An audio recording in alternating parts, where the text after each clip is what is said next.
Praise the Lord. இயேசுவுக்குள் அன்பான சகோதர சகோதரிகளே, உங்கள் ஒவ்வொருவரையும் ஆண்டவர் இயேசுவின் நாமத்தினால் வாழ்த்துகிறேன், வரவேற்கிறேன். ஆமென். இன்றைய நாளுக்கான இறை வார்த்தை உணவு லூக்கா 7:50.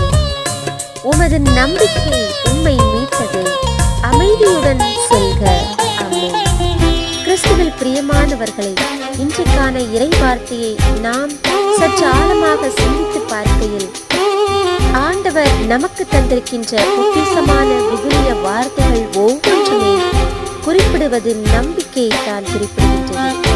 நம்முடைய நம்பிக்கை எவ்வளவு ஆழமானதாக இருக்கின்றதோ அந்த நம்பிக்கையின் அடையாளத்தினால் நாம் எதிர்நோக்கி இருப்பதை நாம் பெற்றுக்கொள்வது நிச்சயம் என்ற நிச்சய உணர்வோடு இன்றைய நாளிலே இன்றைய வசனத்தின்படியாக ஆண்டவர் மீது நாம் நம்பிக்கையோடு தொடர்ந்து அவர்